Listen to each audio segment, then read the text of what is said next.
Okay, we finished our quilt, and the thread is still in the quilt and the laser is on, and there's a prompt on the screen. So I want to go down there and show you what the prompt is on the screen, because this is where most people make a mistake, and I get a phone call that says, I don't understand why my last design is still black.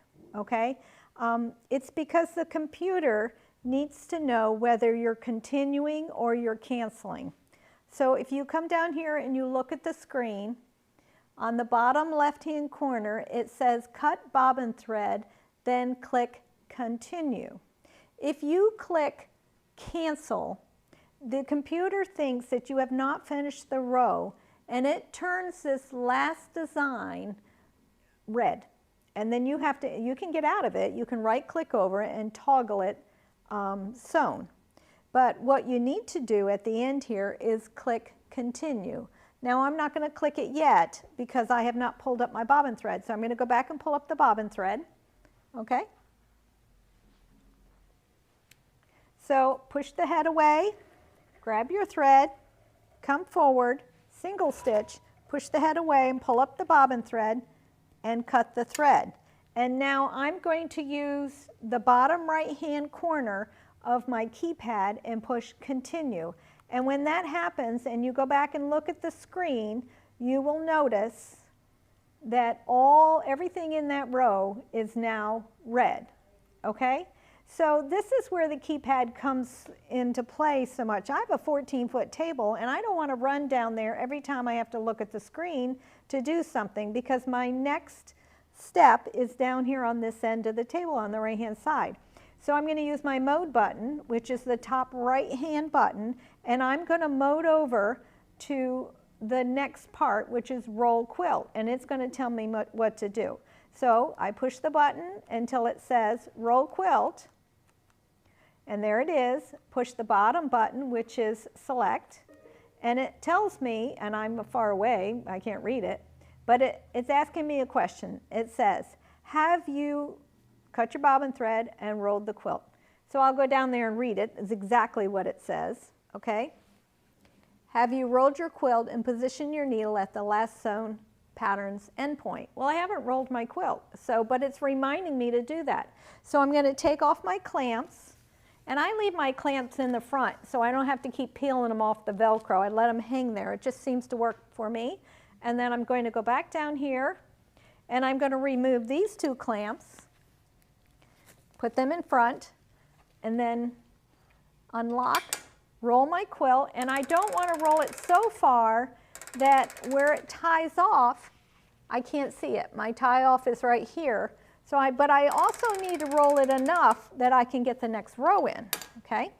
And if I can't get the next row in, then I'm going to have to roll it a little more. While I'm here, I want to make sure that my pickup bar is not resting on the throat of my machine.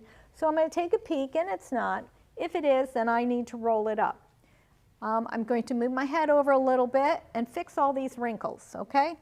So we don't want any wrinkles in our quilt. So first thing is put the clamp on. This machine's a little high for me. My machine's a lot shorter. I'm only 5 foot, so it gets to be a little difficult. And then I'm just going to straighten this out a little bit just to get rid of the wrinkles. Okay, just like that, and all the way down to this end. Get rid of the wrinkles, put my clamp back on.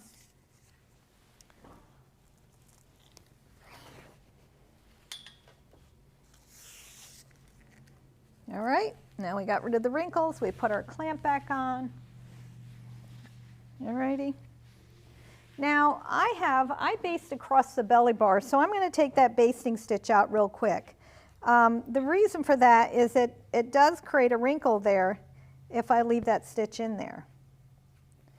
So I'm going to take it out, and basically I'm cutting the bottom of it right now. There we go. Got the bottom piece. Pull up. Now I pull the basting stitch and then pull the bottom one up and cut it so it doesn't get left underneath. The basting stitch needs to come out prior to quilting, and if I can see it, then it should come out. So now this is just the way that I do my, when I put the quilts on the machine, loading my quilt. Make sure all my threads are gone. You've just taken care of your machine's important. Don't leave your threads hanging, okay? There we go. Now I can pull that around because I got rid of that basting stitch out of there. Make it nice and flat. Okay, now the question was, have you put your head over your last sewn point? So your last sewn point is where it tied off. So you need to make sure the laser is on. You put your head over the laser right over the last sewn point and click the bottom right hand button or the bottom left that says OK.